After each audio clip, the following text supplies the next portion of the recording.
So the fifth episode of The Mandalorian has came out, and it's called The Pirate, and it's basically shows that Grief Cargo is getting attacked by the pirate gang. The squid guy wants revenge because Grief and Mando took down some of his men, and so he wants to attack his village and then it causes the village to run away, and Grief gathers as much villagers as he can, and then they all gather up their stuff, and Grief decides to call for help, and he calls the New Republic, and we see the one X-Wing pilot from Boba Fett and The Mandalorian earlier seasons, and so he then goes to his New Republic base, and here's a big spoiler, we see the return of Zeb from Star Wars Rebels. So I first didn't know it was Zeb at first, but then I saw it and I heard the Steve Bloom voice. Steve Bloom's also the voice actor for Zeb, and so that's how I knew it was Zeb. And I was so shocked because they did such a good job. And it's revealed that Zeb is an X-Wing pilot, so we could see the potential more Star Wars characters showing up, like Hera, heck, even Ezra. So we'll have to wait and see. And so the X-Wing pilot decides to go to the one planet Mando's on, and he tracked him through R5. Apparently he was the rebel hero as well, so I guess they tracked him somehow.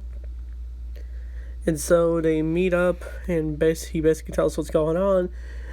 Din is basically down to go save Grief, but the other Mandalorians aren't really sure about it, but then they decide to go with it after a meeting, and then they go to the Navarro, and they basically, the rest of the episode's kind of just a battle, Din and Bo-Katan are fighting in the sky with their ships, and I think Din ends up taking down the squid guy's ship, and then I think he dies. That was a cool scene, I guess. The ground scenes where the Mandalorians are fighting all the pirates, I thought that was alright. It was kind of, I find some of the action scenes in Star Wars shows kind of boring.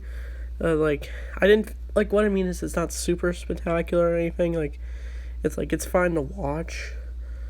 And it kind of just went how it was going to go, and then they all win, they regain their land, basically, and then, meanwhile, Bo-Katan and the Armorer meet up, and the Armorer tells Bo-Katan to take off her helmet, and it's showing that maybe the Armorer is having second thoughts. Maybe her rules aren't as big as she thought. Maybe she's learning, and showing that the Mandalorians are changing. They're finally learning to work with others.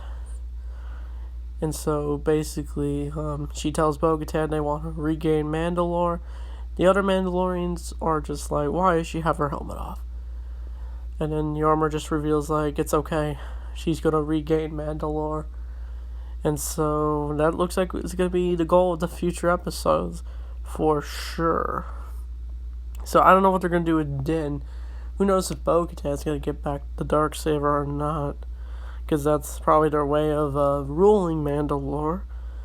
And so I think the episode ends with the X-Wing pilot investigating a crashed shuttle.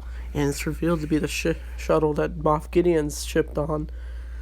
And it looks like he's been escaped and saved by Mandalorians. So that could be something. It looks like Moff Gideon might be returning. I hope we do see him again. So, this episode was fine. It kind of went how I thought it was going to go. I think that's my only issue with this episode. And there were some confusing things about it. The stories.